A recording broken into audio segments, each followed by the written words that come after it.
안녕하십니까. 한국육고과정기의 박지거입니다. 이번 시간에는 교류 전력에 대해서 알아보도록 하겠습니다.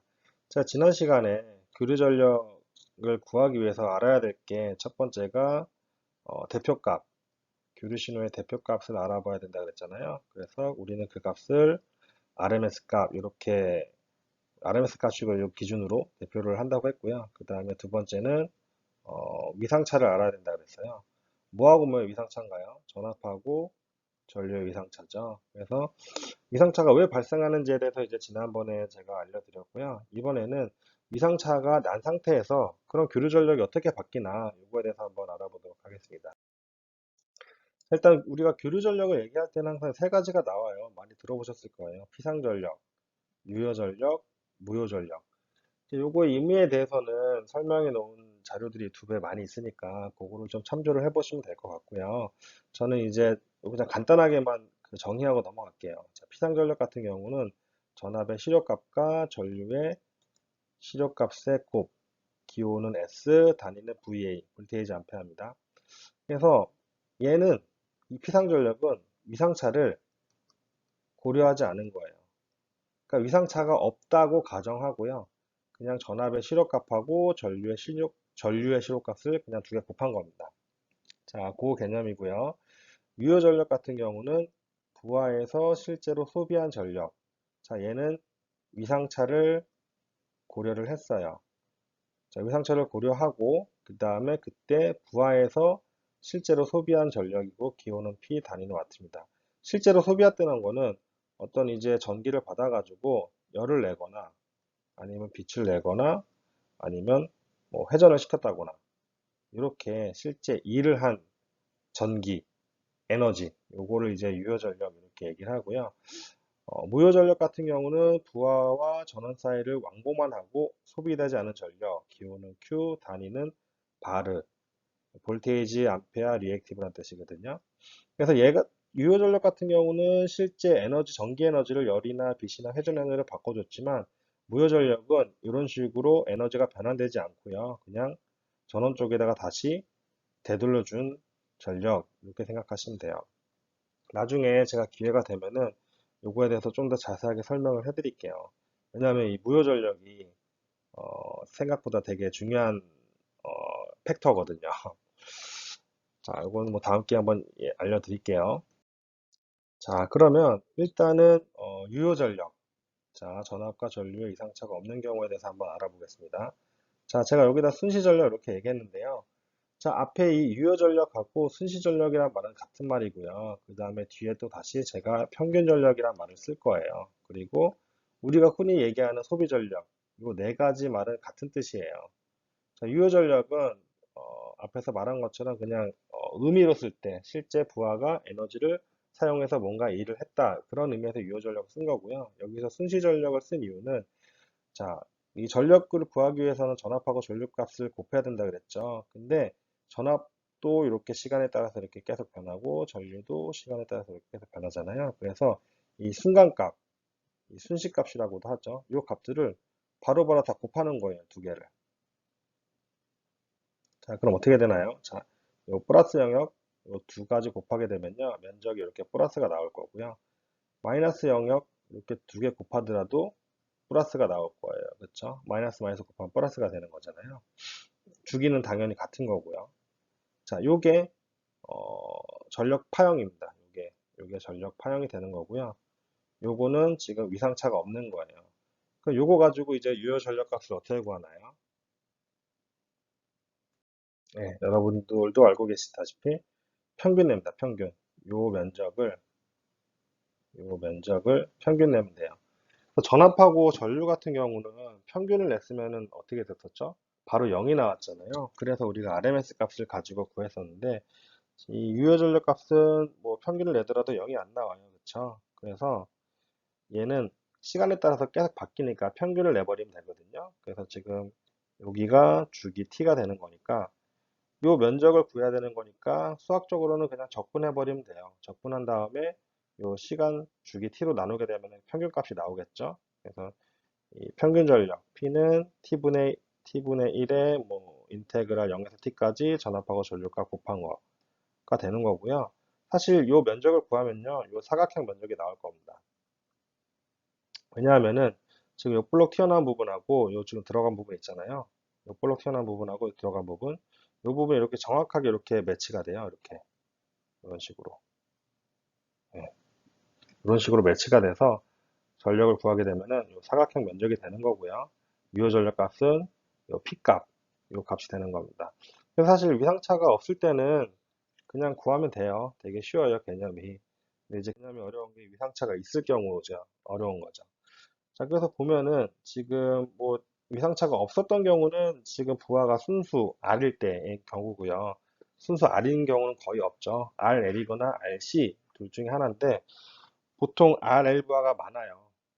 우리가 뭐 쓰는 거의 모든 기기가 RL 부하라고 하면 되고요. 대표적인 게 뭐 변압기도 있고 모터 이런 애들 다 코일로 감겨 있잖아요. 그래서 RL 부하가 대부분이라고 생각하시면 되고요. 자, 일단 원래는 이렇게 동상으로 갔었어야 되는데 지금 얘는 전류가 이렇게 좀 시프트가 됐네요. 그쵸? 이거 지상인가요? 진상인가요? 자, 전류가 하강인데 하강이 이쪽으로 넘어갔으니까 얘는 지상 부하겠죠. 그러면은 전력을 어떻게 구해야 되냐? 제가 아까 말했잖아요. 곱해야 된다고. 자, 여기가 이제 한 줄기니까. 자, 그러면은 전압은 플러스 전류는 마이너스니까 전력 값은 이렇게 마이너스, 요게 이렇게 되는 거고요. 그 다음에 전압 플러스 전류 플러스니까 면적 플러스 면적 이렇게 나올 거고요. 자, 전류 플러스 전압 마이너스니까 마이너스 영역이 나올 거고, 자, 전류 마이너스 전압 플러스니 전압 마이너스니까 영역이 이렇게 플러스 이렇게 나올 거예요. 그래서 한 주기까지 구하면은, 자, 얘를 어떻게 해야 된다 그랬죠, 제가?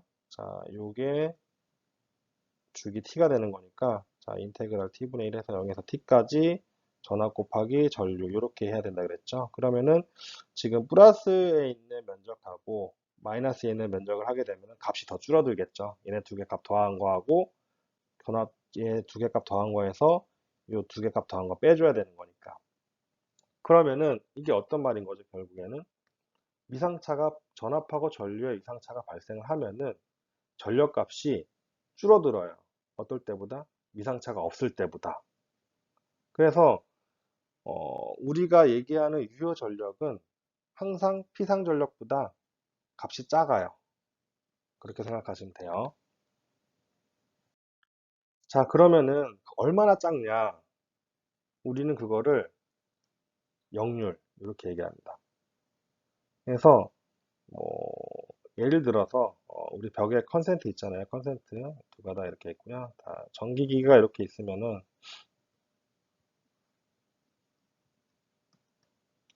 자, 컨센트를 딱 꽂았잖아요. 자, 얘 같은 경우는 지금 여기에 220V 10A를 내줄 수 있는 용량을 가진 컨센트라고 생각하면은 지금 여기 이제 그 부하를 콘센트를 여기다 딱 꽂게 되면은 이 부하 임피던스에 따라서 전류가 이렇게 흐르겠죠. 그때 이 콘센트는 220V에 10A까지 동상으로 내어줄 수 있는 놈 이렇게 생각하시면 돼요. 그래서 피상전력이라고 생각하시면 되고요. 이 부하 얘는 이 부하 임피던스가 뭐 RL일 수도 있고 RC일 수도 있는데 뭐 R이라고 하면은 RL이라고 하면은 전압 그하고 전류의 이상차가 당연히 발생하겠죠. 그러면은 어느 정도나 발생해서 어느 정도 발생하느냐 요게 역률이라고 생각하시면 돼요. 그래서 예를 들어서 만약에 내가 10이라는 피상 전력을 줬는데 유효 전력을 5만 썼다. 그러면 역률은 얼마나 되는 거죠? 0.5. 효율이 0.5다 이렇게 생각하셔야 돼요. 효율이라고 생각하시면 돼요. 준 거 대비 얼마나 가지고 썼냐. 내가 10을 줬는데 5밖에 못 썼다. 그럼 역률이 0.5가 되는 거예요. 그러면은 당연히 뭐 효율이 0.9면은 훨씬 더 좋은 거겠죠. 10을 줬는데 9를 썼으니까요. 0.5보다 효율 더 좋은 거고요. 역률이 1이면 어떻게 되는 거죠? 역률 1이면은 내가 10을 줬는데 10을 그대로 다 썼어요. 그러면 역률 1, 되게 좋은 거겠죠. 자, 그래서 우리가 유효 전력은 보통 이제 이 피상 전력을 이쪽으로 넘기게 되면은 유효 전력은 피상 전력 곱하기 역률 이렇게 되고요. 자, 피상 전력은 제가 전압하고 전류 이상차가 없는 거라고 했죠. 전압의 RMS 값, 전류의 RMS 값, 거기다가 역률 이렇게 곱한 거예요.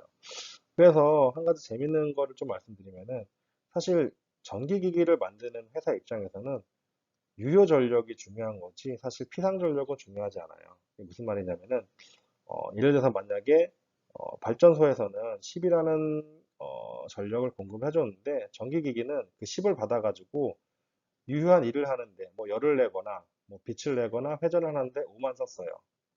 그러면은 역률은 0.5잖아요. 안 좋은 거잖아요. 그렇죠? 근데 사실 우리가 전기 요금을 낼 때는 어떤 요금을 내죠? 우리가 실제 사용한 요금만 내잖아요. 실제 유효하게 쓴 요금, 유효 전력에 대해서만 가지고 전기 요금을 내요. 그래서 사실 전기기기를 만드는 입장에서는 사실 역률을 그렇게 좋게 만들 필요는 없어요. 그럼 누가 손해냐? 발전소가 손해인 거죠, 발전소. 손해라기보다는 뭔가 일이 되게 많아진다는 거죠. 왜냐하면은 이 전기기가 5라는 일을 하려면은 발전소에서는 10이라는 애를 줘야 된다는 거잖아요. 얘는 5밖에 필요 없지만 일단은 나는 11을 무조건 공급을 해줘야 되는 거예요. 그래서 한전에서는 요금을 역률 요금을 또 매겨요. 만약에 역률이 0.9 이상이다 그러면은 뭐 0.1% 올라갈 때마다 요금을 감면을 해주고요. 반대로 0.9보다 낮다 그러면은 그때마다 몇 프로씩 요금을 더 내게끔 그렇게 해서 전기 기기들이 역률이 더 좋은 기기를 만들 수 있도록 그러니까 전기기 만든 회사들이 역률이 좋은 전기기기를 만들 수 있도록 그렇게 유도를 하고 있죠. 요거는 그냥 제가 부수적으로 말씀을 드린 거고요. 그러면은 위상차에 따라서 역률이 어떻게 변하는지 좀 볼게요. 자, 여기 보면은 지금 얘 같은 경우는 동상이죠. 위상차가 0도예요. 그럴 때는 당연히 역률이 1이죠. 자, 근데 위상차가 30도 났어요. 그러면은 역률은 0.86. 자, 위상차가 났으니까 당연히 역률이 떨어지는데 그 떨어진 정도가 0.86인 거고요. 자, 60도가 났을 때는 역률이 0.5, 90도가 났을 때는 역률이 0. 이거 딱 보니까 지금 뭔가 예전에 좀 많이 봤던 것 같아요. 그쵸? 이 동상이면은 세타가 0도잖아요. 0도일, 세타가 0도일 때 값이 1, 세타가 30도일 때 0.86, 세타가 60일 때 0.5, 세타가 90일 때 0. 나오는 게 뭐죠? 그쵸? 코사인 세타죠. 코사인 세타. 얘가 역률하고 똑같은 개념이 되는 거네요. 자, 요게, 요렇게 되는 거는 제가 다음 시간에 알려드리도록 하겠습니다. 자, 감사합니다.